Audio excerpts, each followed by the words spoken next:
All right. Good evening, everybody. I'm here with Matt Severence from CBS Sports. Hey, Matt, how's it going? Good to see you again, Gip. We haven't done this in a while. No, yeah, this is great to get together like this once, and wing this off a little bit. I'm just not very good at I'm this, the but I'm the toady here. I want to be very clear. I'm just here to fill space. yeah. It's all you here. So what we're gonna do is we're just gonna cover like 5 fights on the UFC card. Two from the preliminary undercard, and then 3 on the main card. And then I'll go over some of my plays at the end too, and then Matt can chime in at any point that he wants with any information he has. I'm assuming some of your information might be like the current betting angles or percentages, things like that, right? Or What I'm good for. you know, Couple betting okay. nuggets here and there. Yep. I think there's a lot of money coming in on Connor for some dumb You have reason. no But, idea how much money. oh my! I've heard it's like 90% of it or close to it. We'll get to But that. yeah. So the first fight I'm going to talk about is going to be Tracy Cortez versus Kong Wang. When this fight first came out, I really loved Cortez at like a plus 120 range. I got her at a plus 115. She's so my play was Tracy Cortez money line at plus 115. I really like her to get her grappling going in this fight. In Kong Wang's last fight, she went against I forget the girl's first name, but her last name is Mora, and Mora got three takedowns against her, and granted she stuffed like 8 of them or 9 of them, but Mora's not very good, and Tracy Cortez is one of the best grapplers in the women's division, and I like her to get her grappling going, and she's now down to a minus 110. So the way that I would probably recommend playing this now is over 1.5 rounds and on the money line at a plus 110, or you can just take the minus 110. Is Kong Wang related to Wang Chung? No, I Okay. don't believe so. She I will say actually, I got some splits for Cortez is taking like 72% of handle and 53% of bets on the money line. Con Wing actually beat Valentina Shevchenko in a kickboxing match like a long time, like years ago. So she's a solid kickboxer, but I think this is a little too big of a step up for her right now. I think they should have given her somebody else before Tracy Cortez. Is there a size difference? What was that? Is there a major size difference? Or No, they're pretty similar. I think if I remember correctly, Cortez has a little bit of a reach advantage and height advantage, but it's not that big. I think she's going to be way stronger. I mean, I think she is. I mean, like I'm looking right now, they both 65.5-inch reach. There you go. 65.5. Okay. Gotcha. Okay. And then, so that's what I got for that. Then the next one is going to be Stevenson versus Ellison. Gable Stevenson is making his UFC debut. He only has 3 career fights under his belt so far. He's USA gold medalist in wrestling. So he's going to probably more than likely bring a heavy wrestling approach, but he has been working on his striking a lot. He's actually been working with John Jones also. So I like Stevenson to make quick work here. There's no value on him anywhere though. He's a minus 3,000, I think, on the money line. So what I'm gonna do just for a couple of just to have something on the fight for a few dollars, but it's kind of scary because what I'm gonna play is under a half a round and Stevenson on the money line at a plus 143. So I think he gets a first round finish. and I think he does it fairly quick. I think he could knock him out, or he could get a ground and pound finish, or even a submission. So that's what I'm gonna put money on. I'm only gonna do like probably a half a unit though, because it's not like a best bet where I'm like extremely confident in it, So You don't think it's worth a method of victory? Because I'm seeing that he's won all 3 fights by first round KO TKO. well, I mean, the adding the KO onto it under a half a round brought it up to like a plus 194, plus 90 range. So I just figured, for only another 50 cents of value, I would just leave it at the plus 143. But I don't hate adding KO to it. I mean, plus 190 wouldn't be bad either. It'd be worth a few bucks, but and I'm sure all the money's on him. But actually, it's all on the underdog. Oh, is it really? Because he's such a huge underdog. Because he's such a huge underdog. Yeah, that's true. And then our next fight is going to be one of the bangers, I think. Green versus McKinney. I think this fun's going to be fun as long as it lasts. I just don't know. I'm kind of torn on this one here. I'm gonna go with McKinney winning this fight, but if it gets past the 2.5 minute mark of the first round, then I will be putting a little bit on Green to win. I think McKinney's got about 3 minutes of cardio in him. He's very, very exciting for the first 3 minutes. He's a good striker. He's a good grappler. And Gabe Green likes to have his hands low. He's also Green's 39 years old. But he's looked pretty solid his last couple fights. But I like McKinney to get an early finish. But if he doesn't, then if it gets out of the first round and if Green is plus money, I'm gonna bet Green live. I'm reading here that McKinney has the shortest average finish fight time, 2 minutes 16 seconds in UFC lightweight history. So there you go.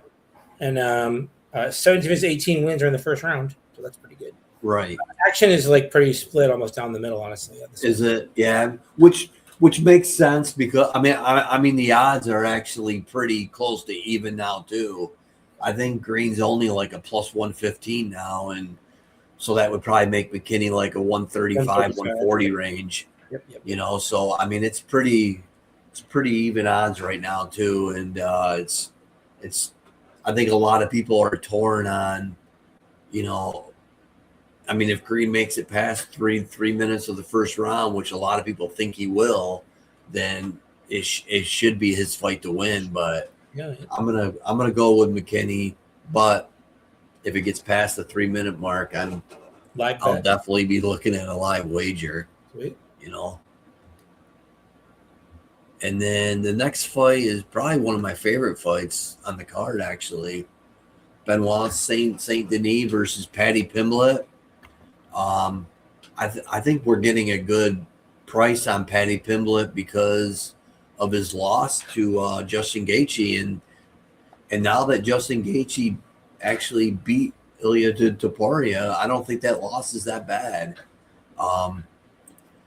I think this is definitely on the feet. I think Saint Denis is a little bit better. I think he's gonna be the one dictating the pace on the feet, but Paddy has proven that he's tough.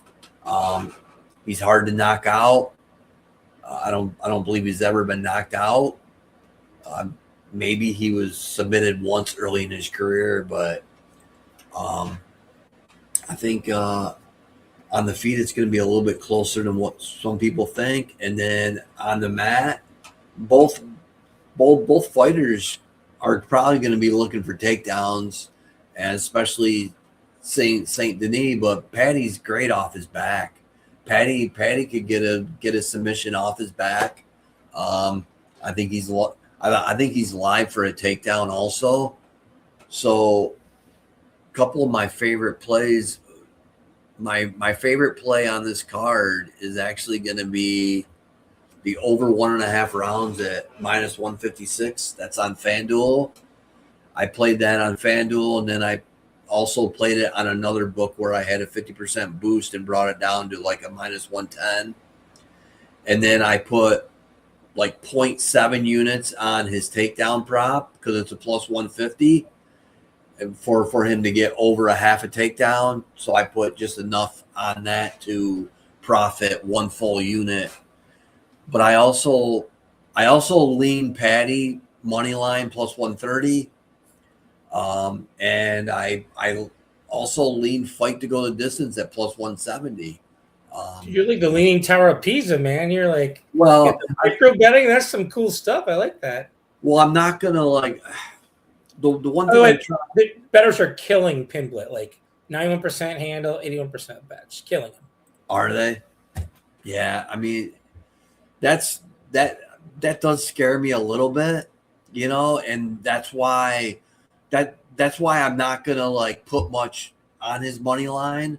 I'm gonna try and tackle it this other way and see how it goes. And I might put a little bit on his money line, but if I'm gonna do a takedown prop at plus 150 and the over 1.5, I don't really see the need where I need to, so that's how I'm gonna do it.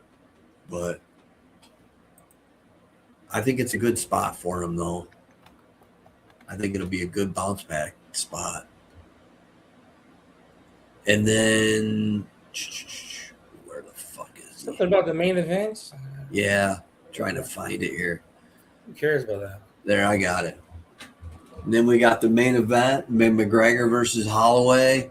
I guess it's the second time they fought, but I don't really count. I mean, by the way, the odds when that closed, that was about McGregor minus 250 back when they fought in 2013. Yeah, and Holloway is a way different fighter than he was in, I believe it was 2013 or 14 or something like that. Yeah, Fight Night 20, UFC Fight Night 26. And that highlighted headline by Shogun versus Sonnen, by the way. Oh, really? Yeah. Chael Sonnen.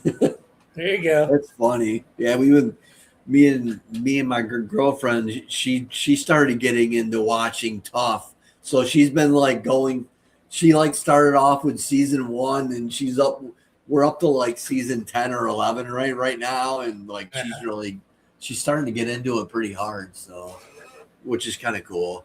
But yeah, I think McGregor's got like one round of cardio. I mean, after all that time off, drinking, raping, whatever he's been doing, and he only had a couple rounds of cardio before anyways. And so he wasn't doing that great at the end. It's been 5 years. So what I'm going to play is I'm going to get a little greedy and look for some plus money. I'm going to play Holloway knockout rounds 2, 3, and 4 plus 200, plus 210. It's down to a plus 200, but it's still real good, I think. So that's what I played. I think McGregor gets out of the first round, and if he doesn't get a first round knockout, I think he's done. If someone wants to take a shot on McGregor, I would maybe just put a sprinkle on his first round knockout at, I think it's plus 550 or something like that, but I'm not going to do it. I think Holloway stays safe in the first round. And I think after the first round, he pieces him up and knocks him out. So yeah, I'll be using Holloway money line, just whatever. It's with a my parlay of the day and the sports letter newsletter on Friday. I don't think this is remote. As you said, he gets the one shot first round. Otherwise, all he wants is the money and the fame. Okay, good. I can go with my. I think what I want to do. And go. I think he wants out of his UFC contract any which way he needs to do it too. Oh, because right. I think he wants what I've heard is he wants to either go to BKFC, or I think he might go to Jake Paul's promotion and just collect a big bag and then ride off into the sunset. You know, that's kind of what I'm thinking he does. And he's got 2 fights left on his UFC contract. And from what I understand, they've already scheduled his next date. I've heard it's supposed to be April of next year, is what I heard. So, yeah, I think I got Max Holloway in a parlay also. I got him in a parlay with Yanez. Yanez is fighting Cody Garbrandt, who I think Garbrandt's just collecting a paycheck too. I got the Max Holloway, Yanez, and then Basharat is fighting Garza. I got them in a parlay. It's like a plus 120, plus 130 range. And Max Holloway's the last leg of it. So, but yeah, per DK, the McGregor and Pimblett are the 2 most wagered players in the whole card. So they're taken by far the most action. So McGregor's taking most of the money? McGregor's taking most of everything, and then Pimblett's number 2. They're like 1-2 on tickets and handle both. So. Oh, wow. Yeah, I think there's just so many people out there that love McGregor for some unknown reason, and they're just not. I don't know. They're just not thinking smart. I don't think they are, but I mean, I could end up being wrong. But people like Mayweather. He's a jerk too, but he's from my hometown. Yeah, he's an asshole. Yeah, but he's people love him. They want to pay to watch him. Yeah, people love that shit. So. Well, thanks, bud. I enjoyed this. Yeah, thank you. A little bit. Thanks for joining me, and this was fun. A lot of fun. Makes a big card if I'm maybe a little more knowledgeable. Yeah, definitely.